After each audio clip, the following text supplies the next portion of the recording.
Hello, I'm Reverend Dr. Israel Christlery, the senior pastor of Shepherd Baptist Church, Obanikoro, Lagos, Nigeria, the CEO of Oasis of Faith Intercontinental Limited, that is a private Christian pilgrimage company, and the president of Christian Tourism Practitioners Association of Nigeria, CTPAN. That is the umbrella body for all private pilgrimage operators in Nigeria. I want you to spare me just a few minutes to watch this video. If you are a traveler who carries a Nigerian passport, or if you have someone close to you who travels with a Nigerian passport. I had a very traumatic experience at Cairo International Airport recently on April 30, 2024, and I need to share this with you. I left Lagos for Amman through Egypt Airlines with a group of 28 pilgrims, and we had a stopover for 4 hours in Cairo before we boarded the second leg from Cairo to Amman. I took all my pilgrims to our connecting gate, H2, around 9 p.m. And having said to 26 of them there, myself and another woman who were on the trip, who are flying business class, left for the business class lounge. We were in that lounge until 1 hour before our next flight, when I told her to let us go back to the gate, since I saw the notification that the gate of our connecting flight was open. When we arrived, I saw the pilgrims seated and not going through the gate security checks. I asked them why, and they replied that they tried to, but were asked to go back and sit down and allow others to go through the check first. I then went to the counter and asked a young man I saw there if they were not attending to Amman passengers yet. And he confirmed that they were already doing that. So I told all the pilgrims to rise up and let us go through the gate formalities to board our next flight. As we lined up to go through the formalities, I saw some policemen and some airport staff talking together. I wonder what they were talking about. And initially, I thought it was about our documentation or visas that they wanted to confirm. After a little time, I was told to step aside and allow others to go through the security check. At that time, I knew we could do our own security check easily. That means myself and the other woman. So I told her to wait for me while others can go through their security check. Some policemen then asked me to follow them to their office. At this time, I still assumed it had to do with our documentation. So I brought all the documents relating to our trip and asked the woman to wait until I returned to the gate. They then took me to the office of the head of the police of the airport, and 3 police officers entered with me while about 12 others were outside looking at us through the door, which was left open. Then the chief police officer asked me if I knew what offense I had committed. I wondered what the offense was and replied I had not committed any offense. Then they brought a man in as an interpreter who told me in English language that a lady had just accused me of sexual assault and the punishment was jail and I should be ready to go to jail. My first comments were, who, where, when, and how? Then they pointed to a lady who decided to hide her face behind another lady.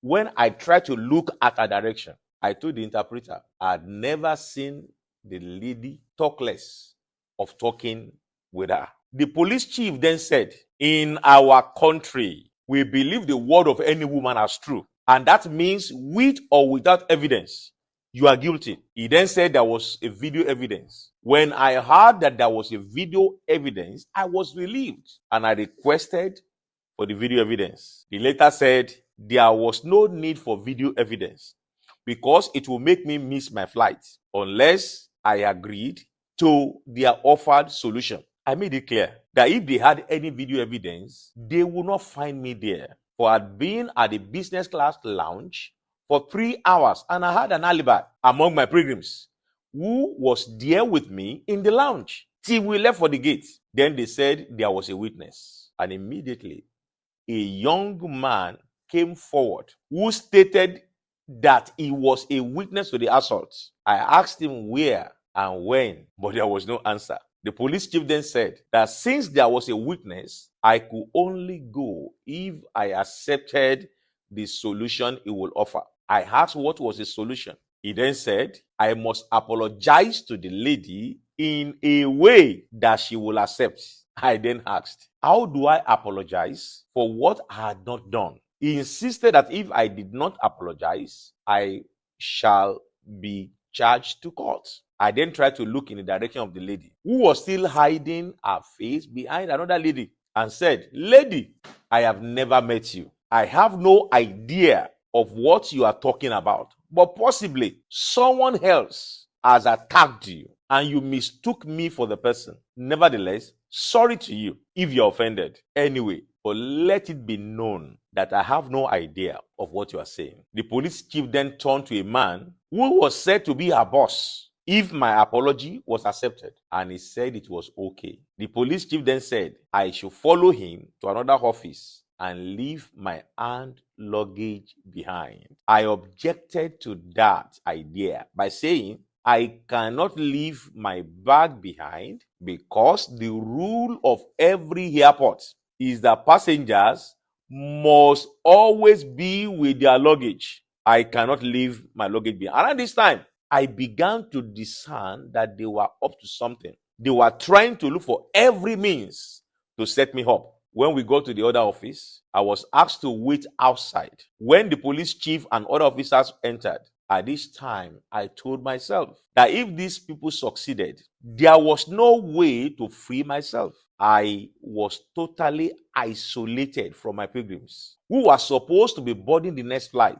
And I could not understand their conversation, which they were making in Arabic. I then picked up my phone, pressed the record button, and kept the phone back in my pocket. At least that will be my only evidence in the future. After a while, I was invited into the office and I was asked to come and sign a document they had prepared in Arabic. I refused to sign because I told them I did not know what they had written. That would be stupid of me as an educated person. They said if I did not sign, I will go to jail. They said it does not matter, that what they actually wrote was just a settlement. And I still said no. To the glory of God, I have spent over 25 years of my life studying up to PhD level. I cannot sign what I do not know. The police chief then got angry and shouted me down and said, you will miss your flight and I will detain you and charge you to court. The following morning, I then said to him, if God says I will go to jail for an offense I did not commit, so be it. But I will not sign unless I know what was written. Then the so-called interpreter offered to read the content to my hearing. And I told him I could not trust his reading. I insisted I could only sign if they could rewrite it in English. When they began to pressure me, I took the biro and wrote below the Arabic write-up, I do not know. I plan to write below, I do not know what was written above, but I am compelled to sign this document. Therefore, I am not aware of the contents above. But when they saw me writing, I do not in English, one of the officers snatched the biro from me and shouted me down. The police chief then insisted if I did not sign, I would miss my flight, which should have taken off, and they would detain me and charge me to court the following morning. Then an idea came to my mind. Since I succeeded in writing, I do not below the Arabic, it speaks volume. So I picked the biro again and wrote my surname. While doing that, the desk manager of the check-in counter came in and talked to them in Arabic like magic. They handed over my passport to me and asked him to take me to the aircraft. I did not understand the magic words that effected my release until I got to the tarmac. Right at the foot of the aircraft, I saw all my 27 pilgrims standing at the entrance of the aircraft. They had refused to board the plane unless their leader was released, against all pleas and threats, even from the pilot, who told them he would take off without them. They refused to enter the aircraft unless their leader was released. Now I know that was my saving grace. The refusal of 27 persons who had already checked in to enter The plane frustrated their plots. That was the report the desk manager brought to this syndicate at their airport. They would have succeeded if I were traveling alone. I wondered what they would have achieved if there were no people that I was traveling with. They would have succeeded in making me miss my flight and extort me. I am still traumatized by that event, wondering what would have happened. What else would have happened if there were no other passengers with me? No doubt, this could have happened to many other persons who would have been charged to court for wrong accusations or ended up being extorted by this syndicate in that airport. I decided to make this video to expose the evil plots going on in many African airports against Nigerians. Kindly share this video with all your friends and your brothers so that they can know what goes on. We need to be more careful with these people. Please do your best to make it go viral. You might be saving another person from such embarrassment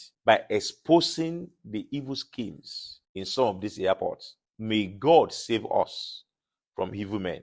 Amen and amen.